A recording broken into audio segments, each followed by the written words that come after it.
दुर्गा सप्तशती का पहला अध्याय।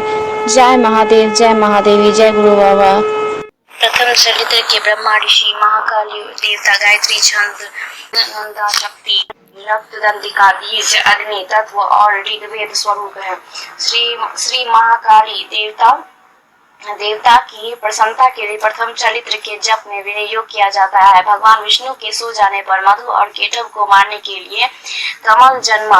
ब्रह्मा जी ने जिसका स्तवन किया था, उन महाकाली देवी का मैं सेवन करता हूँ। वे अपने 10 हाथों में खड्ग, चक्र, गदा, बाण, धनुष, परिध, शूल, भुशुंडी, मस्तक और शंख धारण करती है। उनके 3 नेत्र हैं। वे समस्त अंगों में दिव्य आभूषणों से विभूषित है। उनके शरीर की कांति नीलमणि के समान है तथा वे 10 मुख और 10 पैरों से युक्त है। सूर्य के पुत्र श्रावणी, जो 8वें मनु कहे जाते हैं, उनकी उत्पत्ति की कथा विस्तार पूर्वक कहता हूँ, सुनो। सूर्य कुमार महाभाग श्रावणी भगवती महाकाय के अनुग्रह से जिस प्रकार मवंतर के स्वामी हुए, वही प्रसंग सुनाता हूँ। पूर्व काल की बात है। स्वारोचिष मवंतर में सूरत नामक एक राजा थे, जो चैत्र वंश में उत्पन्न हुए थे। उनका समस्त भूमंडल पर अधिकार था। वे प्रजा का अपने और औरस पुत्रों की भांति धर्म पूर्वक पालन करते थे। तो भी उस समय कोला विध्वंसी नाम के क्षत्रिय उनके शत्रु हो गए। राजा सूरत की दंड नीति बड़ी प्रबल थी। उनका शत्रुओं के साथ संग्राम हुआ। यद्यपि कोला विध्वंसी संख्या में कम थे, तो भी राजा सूरत युद्ध में उनसे परास्त हो गए। तब वे युद्ध भूमि में अपने नगर को लौट आए और केवल अपने देश के राजा होकर रहने लगे। समूची पृथ्वी से अब उनका अधिकार जाता रहा, किंतु वहां भी उन प्रबल शत्रुओं ने उस समय महाभाग राजा सूरत पर आक्रमण कर दिया। राजा का बल क्षीण हो चला था, इसलिए उनके दुष्ट, बलवान एवं दुरात्मा मंत्रियों ने वहां उनकी राजधानी में भी राजकीय सेना और खजानों को हथिया लिया। सूरत का प्रभुत्व नष्ट हो चुका था, इसलिए वे शिकार खेलने के बहाने घोड़े पर सवार हो वहां से अकेले ही एक घने जंगल में चले गए। वहां उन्होंने विप्रवर मेघा मुनि का आश्रम देखा, जहाँ कितने ही हिंसक जीव अपनी स्वाभाविक हिंसा वृत्ति छोड़कर परम शांत भाव से रहते थे। मुनि के बहुत से शिष्य उस वन की शोभा बढ़ा रहे थे। वहां जाने पर मुनि ने उनका सत्कार किया और वे उन मुनि श्रेष्ठ के आश्रम पर इधर उधर विचरते हुए कुछ काल तक रहे। फिर ममता से आकृष्ट चित्त होकर वह इस प्रकार चिंता करने लगे, पूर्व काल में मेरे पूर्वजों ने जिसका पालन किया था, वही नगर आज मुझसे रहित है। पता नहीं मेरे दुराचारी भृत्यगण उसकी धन पूर्वक रक्षा करते हैं या नहीं। जो सदा मद की वर्षा करने वाला और शूरवीर था, वह मेरा प्रधान हाथी अब शत्रुओं के अधीन होकर सदा मेरी न जाने किन किन भोगों को भोगता होगा। जो लोग मेरी कृपा, धन और भोजन पाने से सदा मेरे पीछे पीछे चलते थे, वे निश्चय ही अब दूसरे राजाओं का अनुकरण करते होंगे। उन अव्ययी लोगों के द्वारा सदा खर्च होते रहने के कारण अत्यंत कष्ट से जमा किया हुआ मेरा वह खजाना खाली हो जाएगा। ये तथा और भी कई बातें राजा सूरत निरंतर सोचते रहते थे। एक दिन उन्होंने वहां विप्रवर मेघा के आश्रम के निकट एक वैश्य को देखा और उनसे पूछा, भाई तुम कौन हो? तो यहाँ तुम्हारे आने का क्या कारण है? तुम क्यों शोकग्रस्त और अनमने से दिखाई देते हो? राजा सूरत यह प्रेम पूर्वक कहा हुआ वचन सुनकर वैश्य ने विनीत भाव से उन्हें प्रणाम करके कहा, राजन, मैं धनियों के कुल में उत्पन्न एक वैश्य हूँ। मेरा नाम समाधि है। मेरे दुष्ट स्त्री पुत्रों ने धन के लोभ में मुझे घर से बाहर निकाल दिया है। मैं इस समय धन, स्त्री और पुत्रों से वंचित हूँ। मेरे विश्वसनीय बंधुओं ने मेरा ही धन लेकर मुझे दूर कर दिया है, इसलिए दुखी होकर मैं वन में चला आया हूँ। यहाँ रहकर मैं इस बात को नहीं जानता कि मेरे पुत्रों की, स्त्रियों की और स्वजनों की कुशल है या नहीं। इस समय घर में वे कुशल से रहते हैं अथवा उन्हें कोई कष्ट है। वे मेरे पुत्र कैसे हैं? क्या वे सदाचारी हैं अथवा दुराचारी हो गए हैं? राजा, जिन लोभी स्त्री पुरुष पुत्र आदि ने धन के कारण तुम्हें घर से निकाल दिया, उनके प्रति तुम्हारे चित्त में इतना स्नेह का बंधन क्यों है? आप मेरे विषय में जैसी बात करते हैं वह सब ठीक है, किंतु क्या करूं, मेरा मन निष्ठुर नहीं धारण करता। जिन्होंने धन के लोभ में पकड़कर पिता के प्रति स्नेह, पति के प्रति प्रेम तथा आत्मजनों के प्रति अनुराग को तिलांजलि दे मुझे घर से निकाल दिया है, उन्हीं के प्रति मेरे हृदय में इतना स्नेह है। महामते, गुणहीन बंधुओं के प्रति भी जो मेरा चित्त इस प्रकार प्रेम मग्न हो रहा है, यह क्या है? इस बात को मैं जानकर भी नहीं जान पाता। उनके लिए मैं लंबी सांसें ले रहा हूँ और मेरा हृदय अत्यंत दुखी हो रहा है।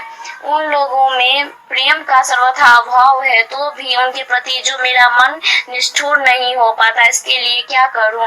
ब्राह्मण, तदंतर राजाओं में श्रेष्ठ सूरथ और वह समाधि नामक वैसे दोनों साथ साथ मेघा मुनि की सेवा में उपस्थित हुए और उनके साथ यथा योग्य न्यायानुकूल विनय पूर्ण बर्ताव करके बैठे। तत्पश्चात वैश्य और राजा ने कुछ वार्तालाप आरंभ किया। भगवान, मैं आपसे एक बात पूछना चाहता हूँ, उसे बताइए। मेरा चित्त अपने अधीन न होने के कारण वह बात मेरे मन को बहुत दुखी देती है। जो राज्य मेरे हाथ से चला गया है उसमें और उसके संपूर्ण अंगों में मेरी ममता बनी हुई है। मुनि श्रेष्ठ, यह जानते हुए भी कि वह अब मेरा नहीं है, अज्ञानी की भांति मुझे उसके लिए दुख होता है।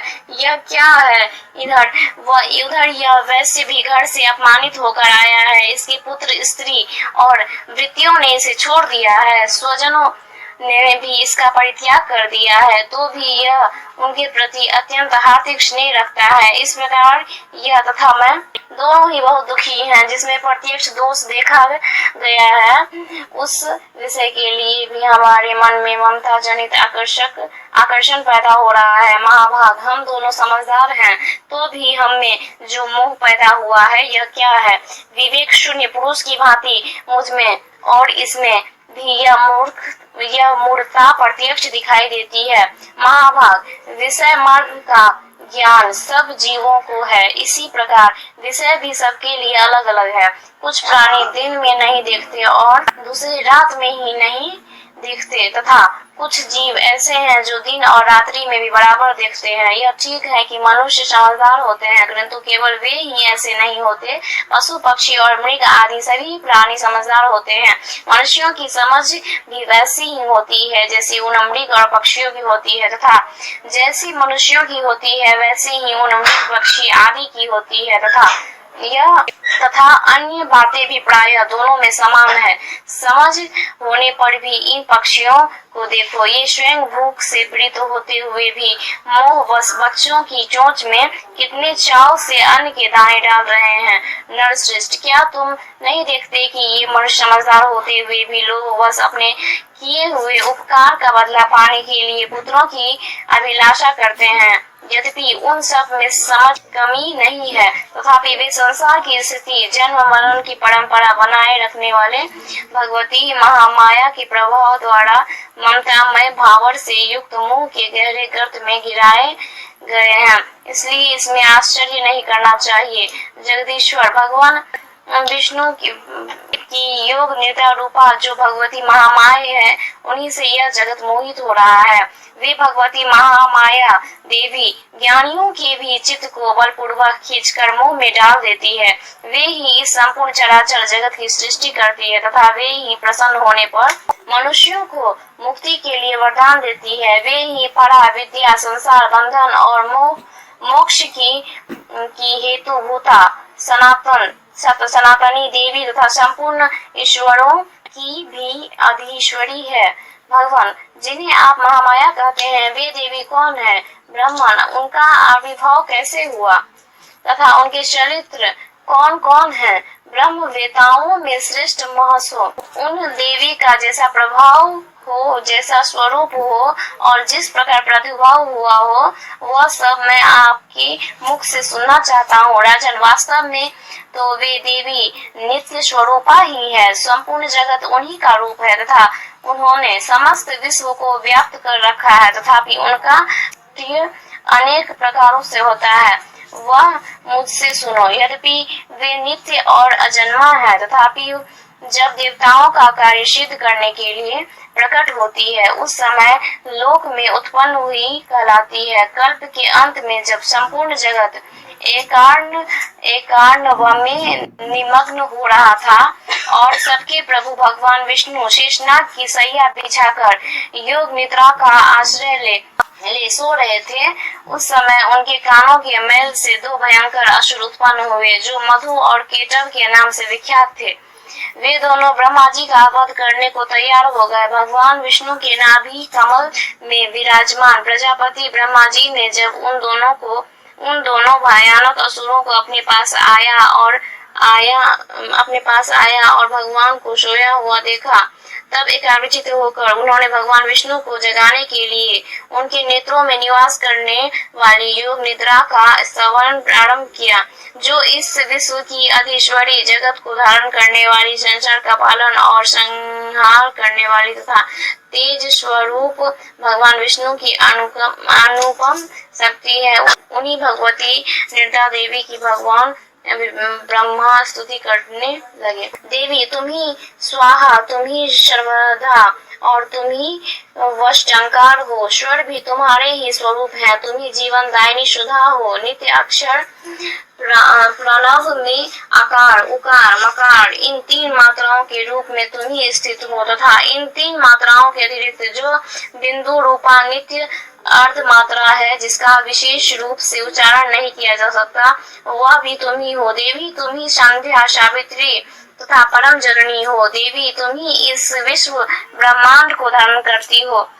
तुमसे ही इस जगत की सृष्टि होती है, तुम्ही से इसका पालन होता है और सदा तुम्ही कल्प के अंत में सबको अपना ग्रास बना लेती हो। जगन्मयी देवी, इस जगत की उत्पत्ति के समय तुम सृष्टि रूपा हो, पालन काल में स्थिति रूपा हो तथा कल्पांत के समय संहार रूप धारण करने वाली हो। तुम्ही महाविद्या, महामाया, महामेघा, महास्मृति, महामोह रूपा, महादेवी और महासूरी हो। तुम्ही तीनों गुणों को उत्पन्न करने वाली सबकी प्रकृति हो। भयंकर काल रात्रि, महारात्रि और मोह रात्रि भी तुम्ही हो। तुम्ही श्री, तुम्ही ईश्वरी, तुम्ही ही और तुम्ही बोध स्वरूपा बुद्धि हो। लज्जा, पुष्टि, तुष्टि, शांति और क्षमा भी तुम्ही हो। तुम खड़ग धारणी, शूल धारणी, घोर रूपा तथा गदा, चक्र, शंख और धनुष धारण करने वाली हो। वाहन, भूसुंडी और परिध, ये भी तुम्हारे अस्त्र हैं। तुम सौम्य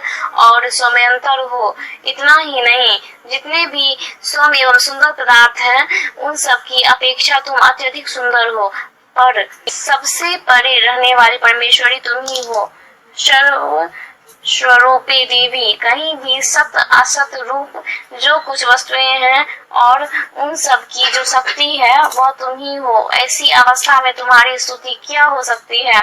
जो इस जगत की सृष्टि, पालन और संहार करते हैं, उन भगवान को भी सब तुमने निद्रा के अधीन कर दिया है। तब तुम्हारी स्तुति करने में यहाँ कौन समर्थ हो सकता है? मुझको भगवान शंकर को तथा भगवान विष्णु को भी तुमने ही शरीर धारण कराया है, अतः तुम्हारी स्तुति करने की शक्ति किसमें है?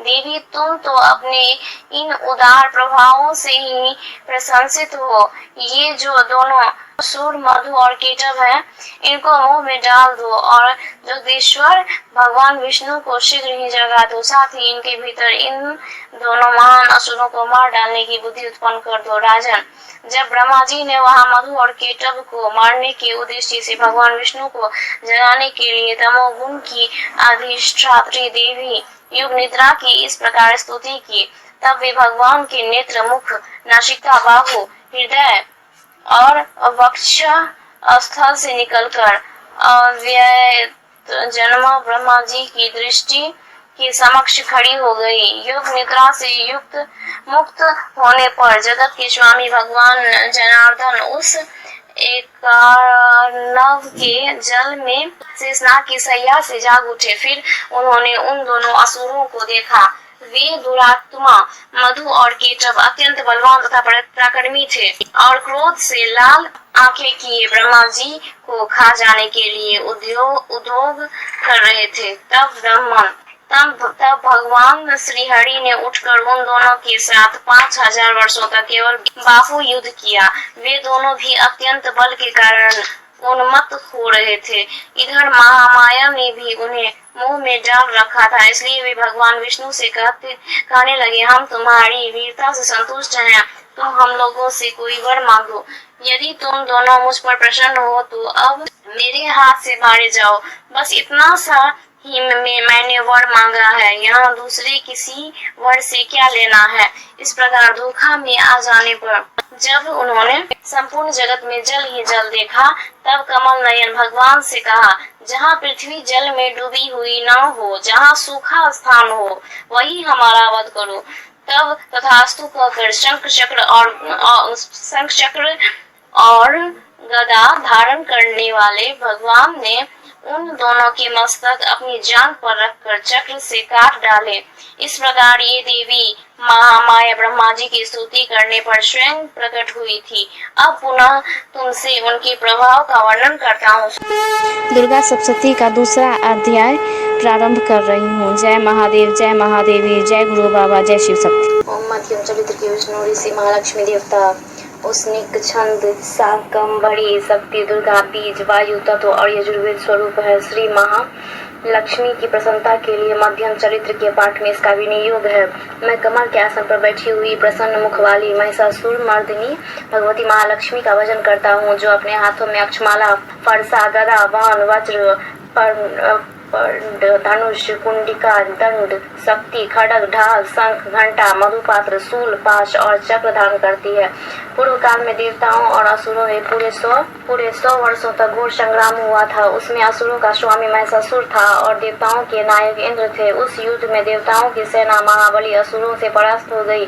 संपूर्ण देवताओं को जीतकर महिषासुर इंद्र बन बैठा। तब पराजित देवता प्रजापति ब्रह्मा जी को आगे करके उस स्थान पर गए जहाँ भगवान शंकर और विष्णु विराजमान थे। देवताओं ने महिषासुर के पराक्रम तथा अपनी पराजय का यथावत वृत्तांत उन दोनों देवेश्वरों से विस्तार पूर्वक का सुनाया। वे बोले, भगवान महिषासुर सूर्य, इंद्र, अग्नि, वायु, चंद्रमा, यम, वरुण तथा अन्य देवताओं के भी अधिकार छीनकर स्वयं ही सबका अधिष्ठाता बना बैठा है। उस दुरात्मा महिष ने समस्त देवताओं को स्वर्ग से निकाल दिया है। अब वे मनुष्य की भांति पृथ्वी पर विचरते हैं।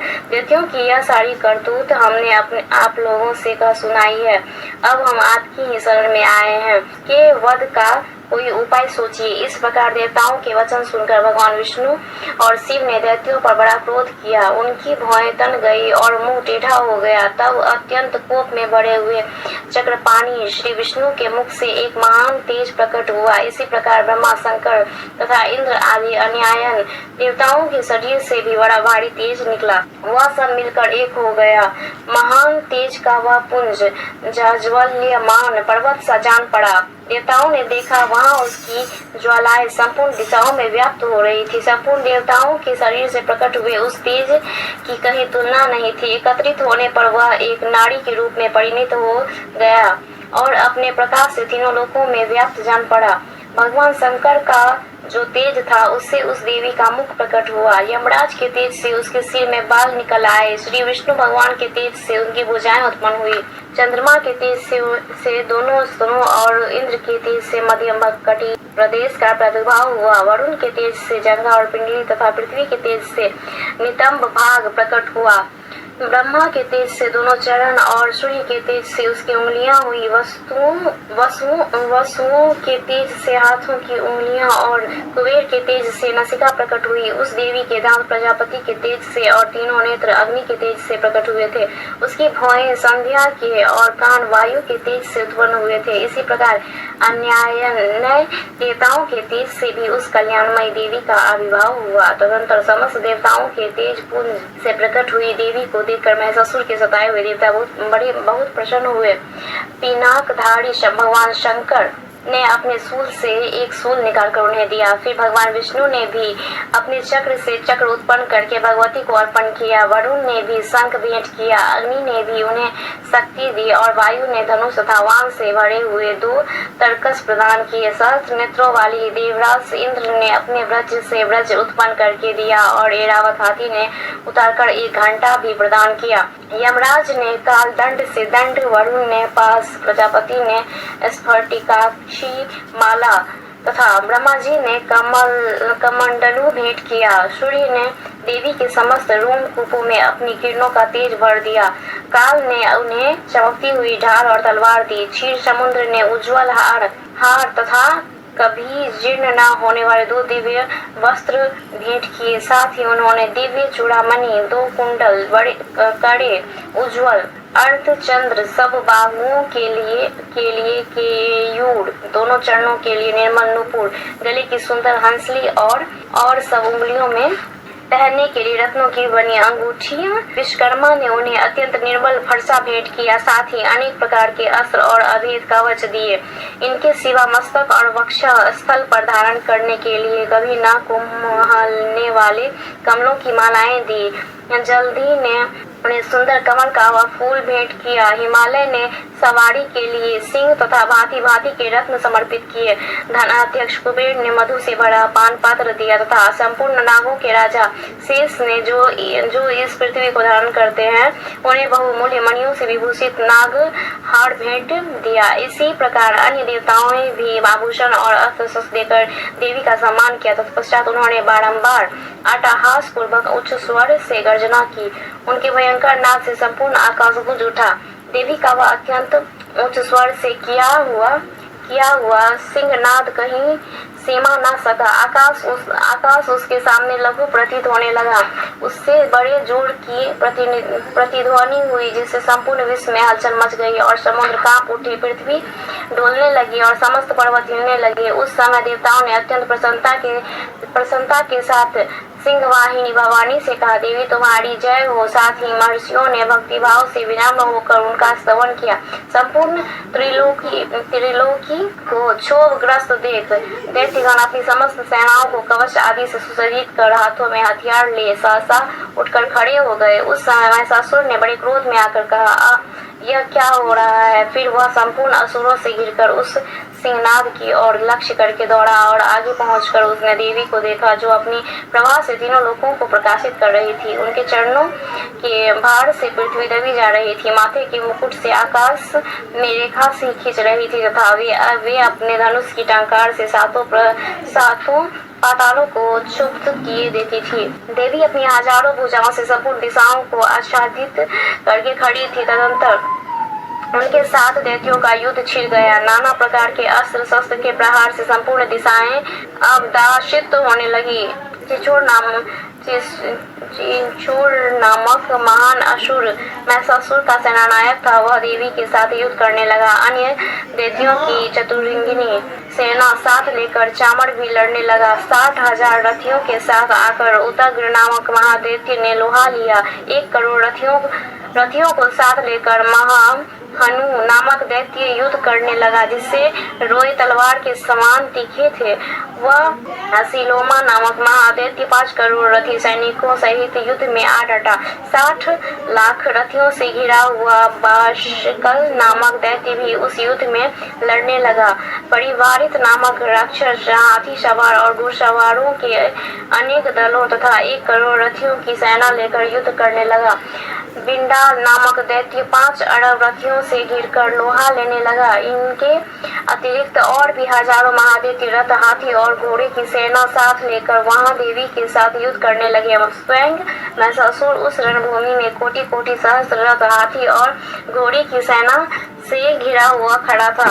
वे दैत्य देवी के साथ तोमर, बिंदीपाल, शक्ति, मूषक, खड्ग, परशु और पटिश आदि अस्त्र शस्त्रों का प्रहार करते हुए युद्ध कर रहे थे। कुछ दैत्यों ने उन पर शक्ति का प्रहार किया, कुछ लोगों ने पास फेंके तथा कुछ दूसरे दैत्यों ने खड्ग प्रहार करके देवी को मार डालने का उद्योग किया। देवी ने भी क्रोध में भरकर खेल में ही अपने अस्त्र शस्त्र की वर्षा करके दैत्यों के वे समस्त अस्त्र शस्त्र काट डाले उनके मुख पर परिश्रम या थकावट का रंग मात्र भी चिन्ह नहीं था। देवता और ऋषि उनकी स्तुति करते थे और वे भगवती परमेश्वरी दैत्यों के शरीर पर अस्त्र शस्त्रों की वर्षा करती रही। दैत्यों का वाहन सिंह भी क्रोध में भरकर गर्दन के बालों को हिलाता हुआ असुरों की सेना में इस प्रकार विचरने लगा मानो वनों में दावानल फैल रहा हो। रणभूमि में दैत्यों के साथ युद्ध करती हुई अंबिका देवी ने जितने निश्वास छोड़े वे सभी तत्काल सैकड़ों हजार गणों के रूप में प्रकट हो गए और परशु, बिंदीपाल, खड्ग तथा पटिस आदि अस्त्रों द्वारा असुरों का सामना करने लगे। देवी की शक्ति से बढ़े हुए वे गण असुरों का नाश करते हुए नगाड़ा और शंख आदि बजाने लगे। उस संग्राम महोत्सव में कितने ही गण मृदंग बजा रहे थे। तदनंतर देवी ने त्रिशूल से, गदा से और वर्षा से और खड्ग आदि से सैकड़ों महादैत्यों का संहार कर डाला। कितने को घंटे के भयंकर नाद से मूर्छित करके मार गिराया। बहु तेरे दैत्यों को पास में बांधकर धरती पर घसीटा। कितने ही दैत्य उनकी तीखी तलवार की मार से दो दो टुकड़े हो गए। कितने ही गदा की चोट से घायल हो धरती पर सो गए। कितने ही मूसक की मार से अत्यंत आहत होकर रक्त वमन करने लगे। कुछ दैत्य शूल से छाती फट जाने के कारण पृथ्वी पर ढील हो गए। उस रणांगन में वान समूहों की दृष्टि से कितने ही असुरों की कमर टूट गई। बाज की तरह झपटने वाले देव पिंडक दैत्यगण अपने प्राणों से हाथ धोने लगे। किन्हीं की बाहें छिन्न भिन्न हो गई। कितने ही गर्दन फट गए। कितने ही दैत्य मस्तक कट कर गिरने लगे। कुछ लोगों के शरीर मध्य भाग में ही विदीर्ण हो गए। कितने ही महादैत्य जांघें कट जाने से पृथ्वी पर गिर पड़े। कितने को ही देवी ने एक पैर और एक नेत्र वाले करके दो टुकड़े में चीर डाला। कितने ही दैत्य मस्तक कट जाने पर भी गिरकर फिर उठ जाते और केवल धड़ के ही रूप में अच्छे हथियार हाथ में ले देवी के साथ युद्ध करने लगते। दूसरे कमबंध युद्ध के बाजे की लयकार पर नाचते थे। कितने ही बिना सिर के धड़ हाथों में खड्ग शक्ति और सृष्टि लिए दौड़ते थे तथा दूसरे महादेव ठहरो यह कहते हुए देवी को युद्ध के लिए ललकारते थे। जहाँ वह घोर संग्राम हुआ था वहाँ की धरती देवी के गिराए हुए रथ, हाथी, घोड़े और असुरों की लाशों से ऐसी पट गई थी कि वहाँ चलना फिरना असंभव हो रहा गया था। दैत्यों की सेना, हाथी, घोड़े और असुरों के शरीर से इतनी अधिक मात्रा में रक्तपात हुआ था कि थोड़ी ही देर में खून की बड़ी बड़ी नदियां बहने लगी। जगदम्बा ने असुरों की विशाल सेना को क्षण भर में नष्ट कर दिया। ठीक उसी तरह जैसे तृण और काठ के भारी ढेर को आग कुछ ही क्षणों में भस्म कर देती है और वह सिंह भी गर्दन के बालों को हिलाकर जोर जोर से गर्जना करता हुआ दैत्यों के शरीर से मानो उनके प्राण सुने लेता था। दुर्गा सप्तशती का तीसरा अध्याय प्रारंभ कर रही हूँ। जय महादेव, जय महादेवी, जय गुरु बाबा, जय शिव शक्ति। जगदम्बा के श्री अंगों की कांति उदय काल के सहस्त्रों सूर्यों के समान है। वे लाल रंग की रेशमी साड़ी पहने हुए हैं। उनके गले में मुंडमाला शोभा पा रही है। दोनों स्तनों पर रक्त चंदन का लेप लगा है। वे अपने कर कमलों में जप, मालिका, विद्या और अभय तथा वर नामक मुद्राएं धारण किए हुए हैं। 3 नेत्रों से सुशोभित मुखारविंद की बड़ी शोभा हो रही है। उनके मस्तक पर चंद्रमा के साथ ही रत्नमय मुकुट बंधा है तथा वे कमल के आसन पर विराजमान है। ऐसी देवी को मैं भक्तिपूर्वक प्रणाम करता हूँ। ऋषि कहते हैं, दैत्यों की सेना को इस प्रकार तहस नहस होते देख महादैत्य सेनापति चिशूर क्रोध से भरकर अंबिका देवी से युद्ध करने के लिए आगे बढ़ा। वह असुर रणभूमि में देवी के ऊपर इस प्रकार वाणों की वर्षा करने लगा जैसे बादल मेरुगिरी के शिखर पर पानी की धार बरसा रहा हो।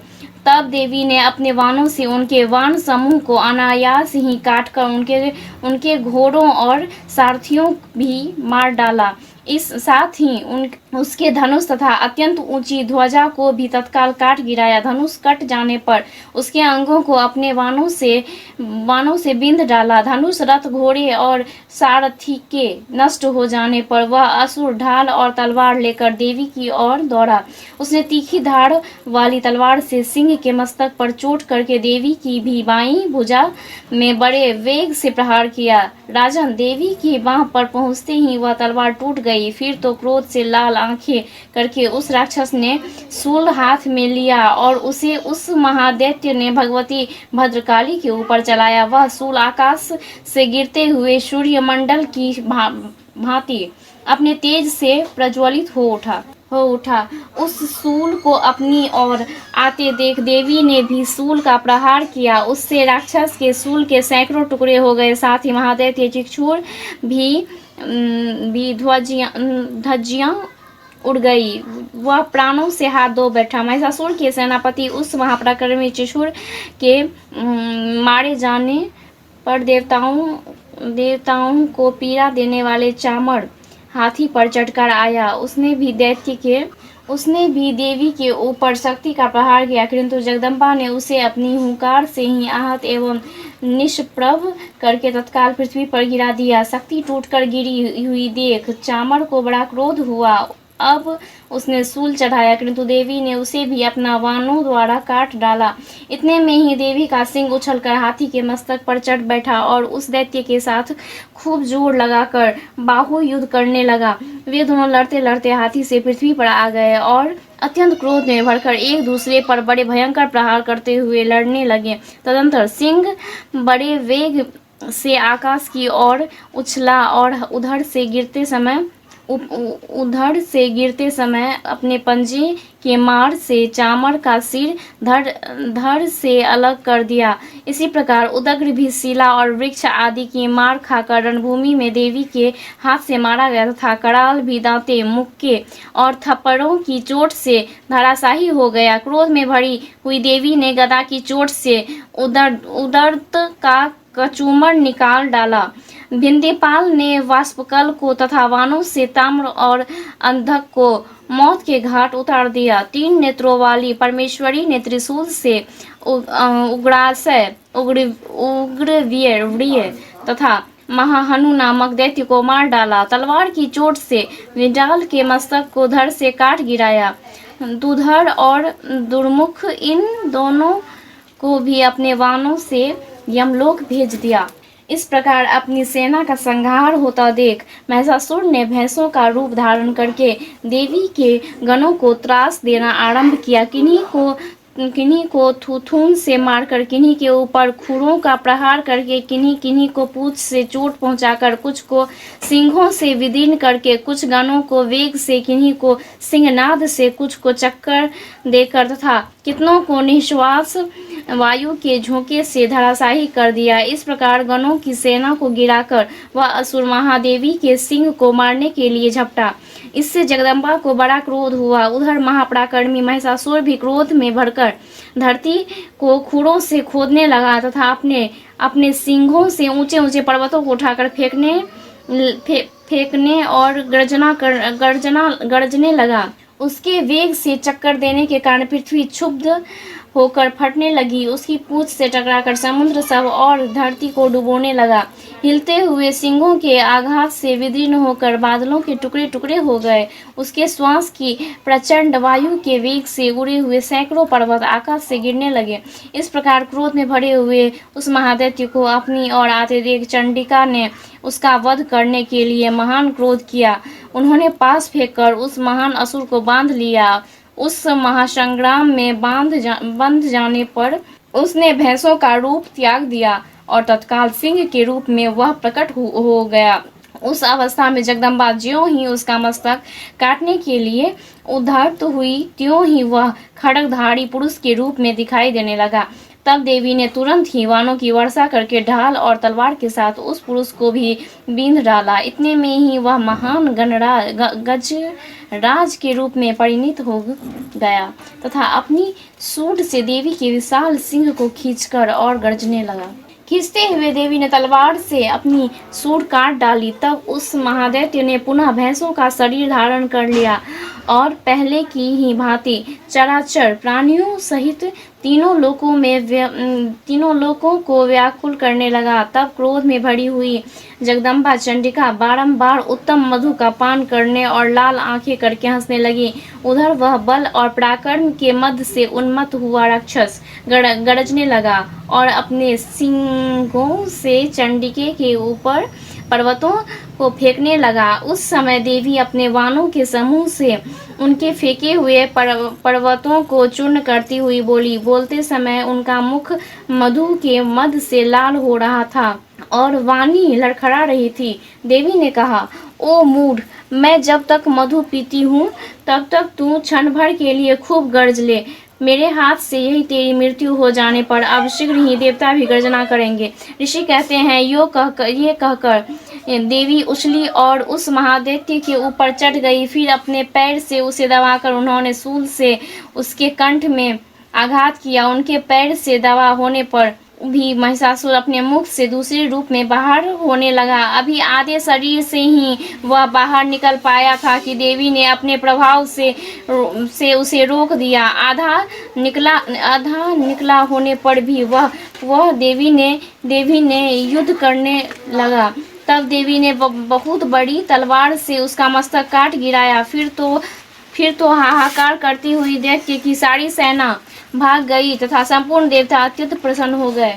देवताओं ने दिव्य महर्षियों के साथ दुर्गा देवी का स्तवन किया। गंधर्व राज गाने लगे तथा अप्सराएं नृत्य करने लगी। इस प्रकार श्री मार्कंडेय पुराण में सार्वणिक मन्वंतर की कथा के अंतर्गत देवी महात्म्य में महिषासुर वध नामक तीसरा अध्याय पूरा हुआ।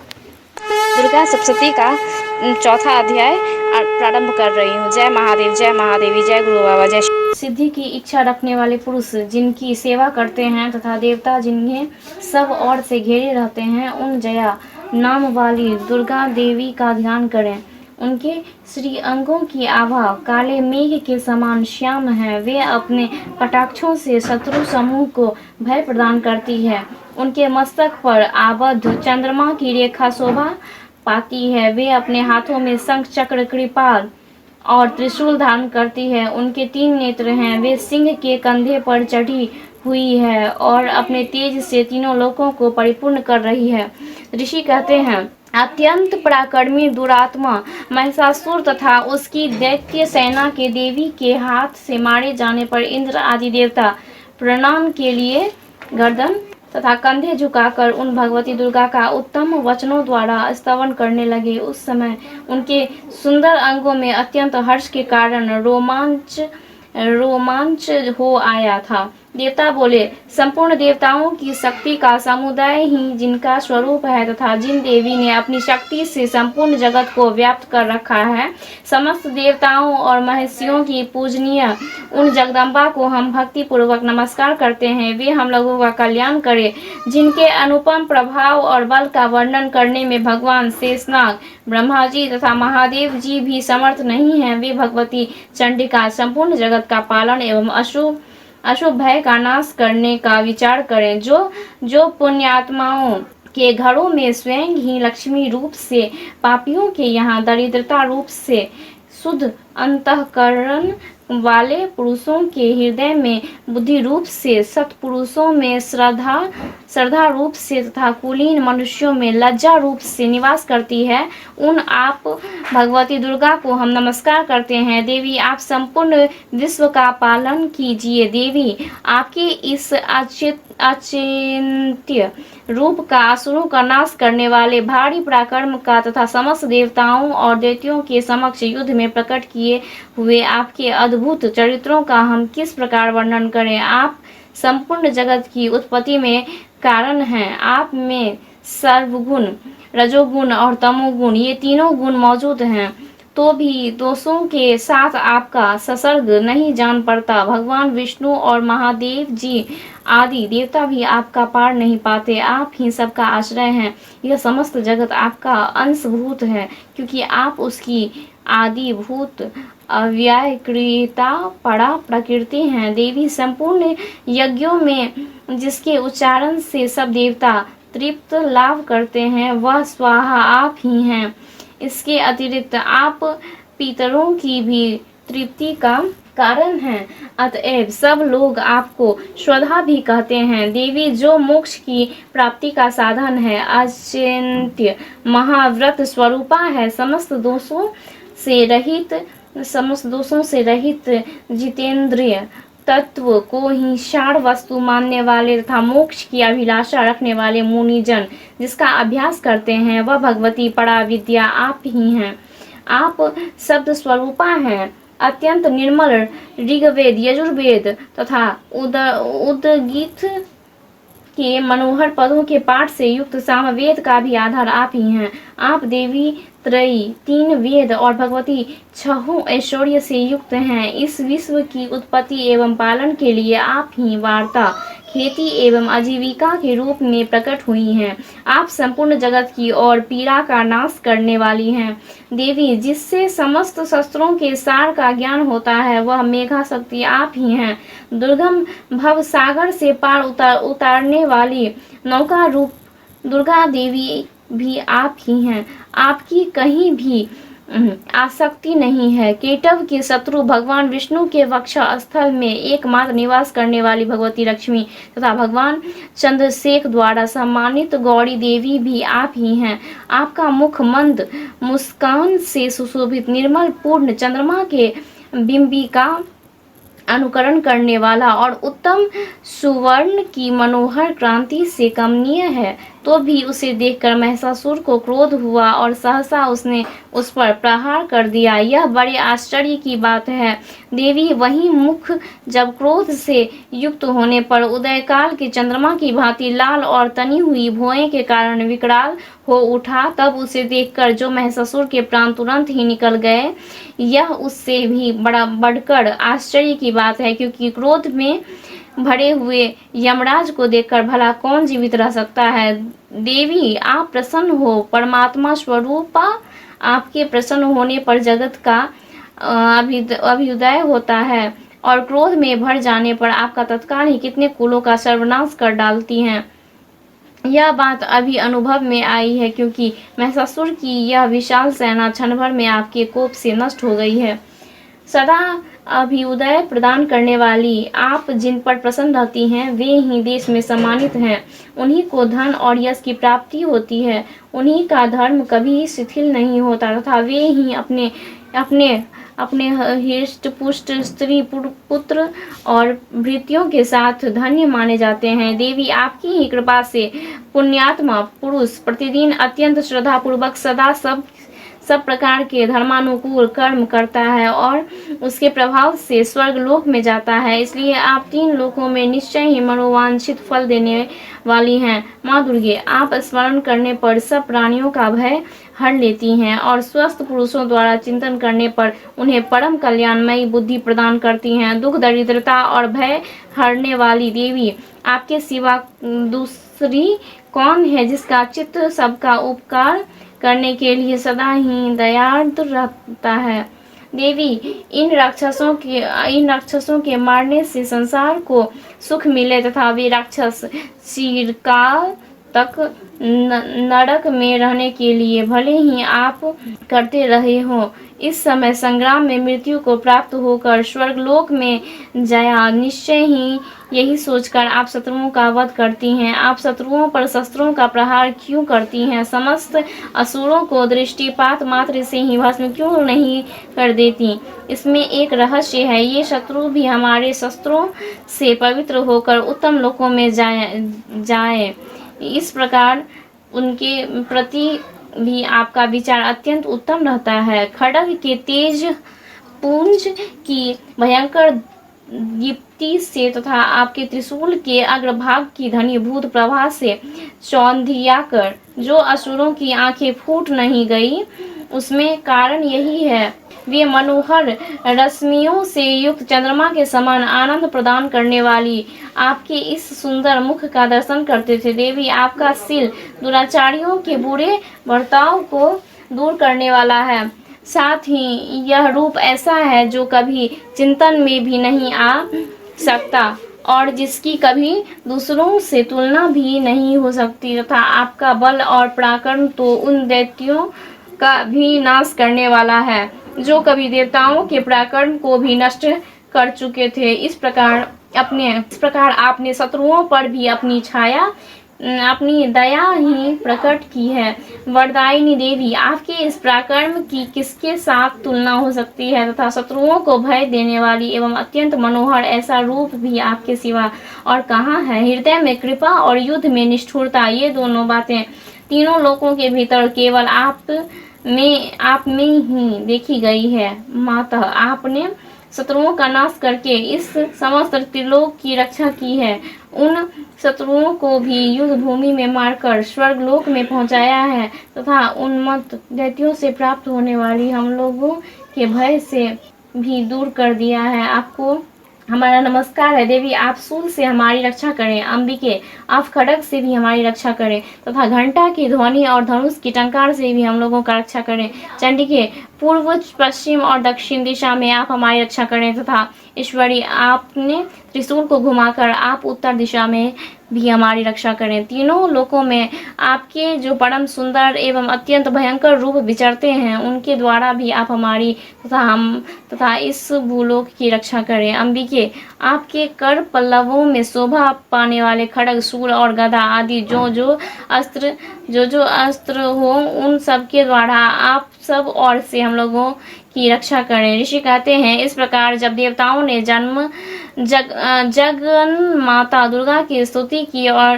नंदन वन के दिव्य पुष्पों एवं गंध, चंदन आदि के द्वारा उनका पूजन किया, फिर सबने मिलकर जब भक्ति पूर्वक दिव्य धूपों की सुगंध निवेदन की, तब देवी ने प्रसन्न वदन होकर प्रणाम करते हुए सब देवताओं से कहा। देवी बोली, देवताओं, तुम सब लोग मुझसे जिस वस्तु की अभिलाषा रखते हो उसे मांगो। देवी बोली, देवता बोले, भगवती ने हमारी सब इच्छा पूर्ण कर दी। अब कुछ भी बाकी नहीं है, क्योंकि हमारा यह शत्रु महिषासुर मारा गया। महेश्वरी, इतने पर भी यदि आप हमें और वर देना चाहती हैं तो हम जब आपका स्मरण करें तब आप दर्शन देकर हम लोगों के महान संकट दूर कर दिया करें तथा प्रसन्नमुखी अंबिके, जो मनुष्य इन स्तोत्रों द्वारा आपकी स्तुति करे, उसे वित्त, समृद्धि और वैभव देने के साथ ही उसकी धन और स्त्री आदि संपत्ति को भी बढ़ाने के लिए आप सदा हम पर प्रसन्न रहें। ऋषि कहते हैं, राजन, देवताओं ने जब अपने तथा जगत के कल्याण के लिए भद्रकाली देवी को इस प्रकार प्रसन्न किया, तब वे तथास्तु कहकर वहीं अंतर्धान हो गई। भूपाल, इस प्रकार पूर्व काल में तीनों लोगों का हित चाहने वाली देवी जिस प्रकार देवताओं के शरीर से प्रकट हुई थी, वह सब कथा मैंने कह सुनाई। अब पुनः देवताओं का उपकार करने वाली वे देवी दुष्ट दैत्यों तथा शुभ निशुभ का वध करने एवं सब लोगों की रक्षा करने के लिए गौरी देवी के शरीर से जिस प्रकार प्रकट हुई थी, वह सब प्रसंग मेरे मुंह से सुनो। मैं उसका तुमसे यथावत वर्णन करता हूँ। इस प्रकार श्री मार्कंडेय पुराण में श्रावणिक मनवंतर कथा के अंतर्गत देवी महात्म्य में शुक्रादि स्तुति नामक चौथा अध्याय पूरा हुआ। दुर्गा सप्तशती का 5वां अध्याय। ओम। इस उत्तर चरित्र के रुद्र ऋषि हैं, महासरस्वती देवता हैं, अनुष्टुप छंद हैं, भीमा शक्ति हैं, ब्रह्मचारी बीज हैं, सूर्य तत्व हैं और सामवेद स्वरूप हैं। महासरस्वती की प्रसन्नता के लिए उत्तर चरित्र के पाठ में इनका विनियोग किया जाता है, जो अपने कर कमलों में घंटा, शूल, हल, शंख, मूषक, चक्र, धनुष और वान धारण करती है। शरद ऋतु की शोभा संपन्न चंद्रमा के समान जिनकी मनोहर क्रांति है, जो तीनों लोगों की आधारभूता और शुंभ आदि दैत्यों का नाश करने वाली है, तथा गौरी के शरीर से जिनका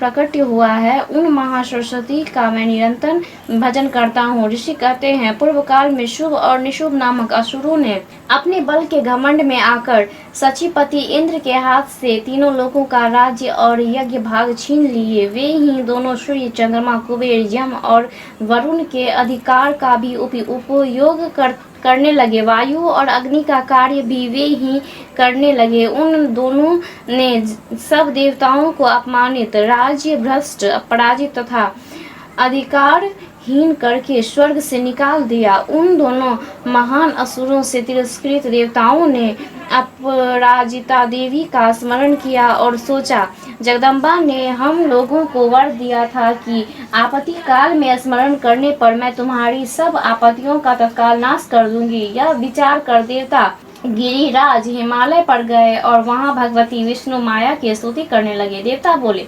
देवी को नमस्कार है। महादेवी शिवा को सर्वदा नमस्कार है। प्रकृति एवं भद्रा को प्रणाम है। हम लोग नियम पूर्वक जगदम्बा को नमस्कार करते हैं। रौद्रा को नमस्कार है।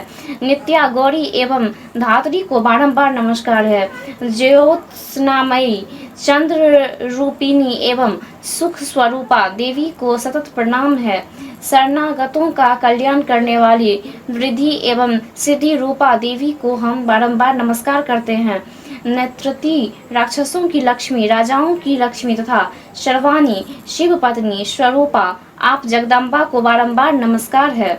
दुर्गा, दुर्गा पारा, दुर्गम, संकट से पार उतारने वाली, सारा, सबकी सारभूता, सर्वकारिणी, ख्याति, कृष्णा और ध्रुमा देवी को सर्वदा नमस्कार है। अत्यंत सौम्य तथा अत्यंत स्वरूपा रौद्र रूपा देवी को हम नमस्कार करते हैं। हम उन्हें हमारा बारंबार प्रणाम है। जगत की आधारभूता कृति देवी को बारंबार नमस्कार है। जो देवी सब प्राणियों में विष्णु माया के नाम से कही जाती है, उनको नमस्कार, उनको बारंबार नमस्कार है। जो देवी सब प्राणियों में चेतना कहलाती है, उनको नमस्कार, उनको बारंबार नमस्कार है। जो देवी सब प्राणियों में बुद्धि रूप से स्थित है, उनको नमस्कार, उनको बारंबार नमस्कार है। जो देवी सब प्राणियों में निद्रा रूप से स्थित है, उनको नमस्कार, उनको बारंबार नमस्कार है। जो देवी सब प्राणियों में क्षुधा रूप से स्थित है, उनको नमस्कार, उनको बारंबार नमस्कार है। जो देवी सब प्राणियों में छाया रूप से स्थित है, उनको नमस्कार, उनको बारंबार नमस्कार है। जो देवी सब प्राणियों में शक्ति रूप से स्थित है, उनको नमस्कार, उनको बारंबार नमस्कार है। जो देवी सब प्राणियों में तृष्णा रूप से स्थित है, उनको नमस्कार, उनको बारंबार नमस्कार है। जो देवी सब प्राणियों में शांति, क्षमा रूप से स्थित है, उनको नमस्कार, उनको बारंबार नमस्कार है। जो देवी सब प्राणियों में जाति रूप से स्थित है, उनको नमस्कार, उनको बारंबार नमस्कार है।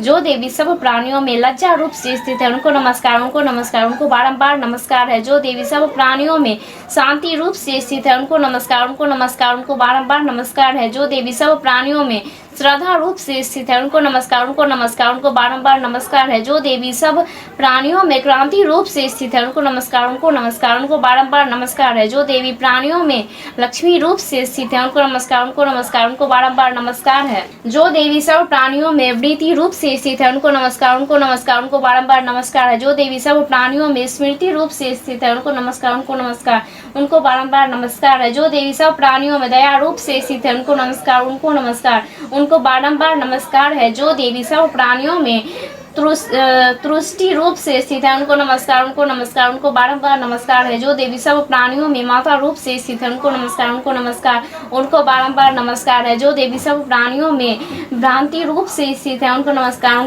उनको बारंबार नमस्कार है। जो देवी इंद्रिय वर्ग की अधिष्ठात्री देवी एवं सब प्राणियों में सदा व्याप्त रहने वाली है, उन व्याप्ति देवी को बारंबार नमस्कार है। जो देवी चैतन्य रूप से इस संपूर्ण जगत को व्याप्त करके स्थित है, उनको नमस्कार, उनको बारंबार नमस्कार है।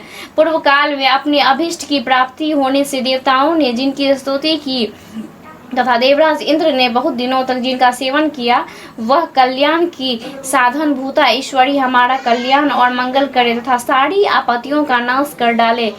उदंड दैत्यों से सताए हुए हम सभी देवता जिन परमेश्वरी को इस समय नमस्कार करते हैं तथा जो भक्ति से विनम्र पुरुषों द्वारा स्मरण की जाने वाली तत्काल ही संपूर्ण विपत्तियों का नाश कर देती है, वे जगदम्बा हमारा संकट दूर करे। ऋषि कहते हैं, राजन, इस प्रकार जब देवता स्तुति कर रहे थे, उस समय पार्वती देवी गंगा जी के जल में स्नान करने के लिए वहां आई। उन सुंदर भुएं वाली भगवती ने देवता से पूछा, आप लोग यहाँ किसकी स्तुति करते हैं? तब उन्हीं के शरीर कोश से प्रकट हुई शिवा देवी बोली, शुंभ दैत्य से तिरस्कृत और युद्ध में निशुंभ से पराजित हो यहाँ एकत्रित हुए ये समस्त देवता यह मेरी ही स्तुति कर रहे हैं। पार्वती जी के शरीर कोश से अंबिका का प्रादुर्भाव हुआ था, इसलिए वे समस्त लोकों में कौशिकी कही जाती है। कौशिकी के प्रकट होने के बाद पार्वती देवी का शरीर काले रंग का हो गया, अतः वे हिमालय पर रहने वाली कलिका देवी के नाम से विख्यात हुई। तदंतर शुभ निशुभ के के भृत्य चंडमुंड वहां आए और उन्होंने परम मनोहर रूप धारण करने वाली अंबिका देवी को देखा। फिर वे शुंभ के पास जाकर बोले, महाराज, एक अत्यंत मनोहर स्त्री है जो अपनी दिव्य क्रांति से हिमालय को प्रकाशित कर रही है। वैसा उत्तम रूप कहीं किसी ने भी नहीं देखा होगा। असुरेश्वर, पता लगाइए वह देवी कौन है और उसे ले लीजिए। स्त्रियों में तो वह रत्न है जिसका प्रत्येक अंग बहुत ही सुंदर है तथा वह अपने श्री अंगों की प्रभा से संपूर्ण दिशाओं में प्रकाश फैला रही है। दैत्यराज, अभी वह हिमालय पर ही मौजूद है, आप उसे देख सकते हैं। प्रभु, तीनों लोकों में मणि, हाथी और घोड़े आदि जितने भी रत्न हैं वे सब इस समय अपने घर में शोभा पाते हैं।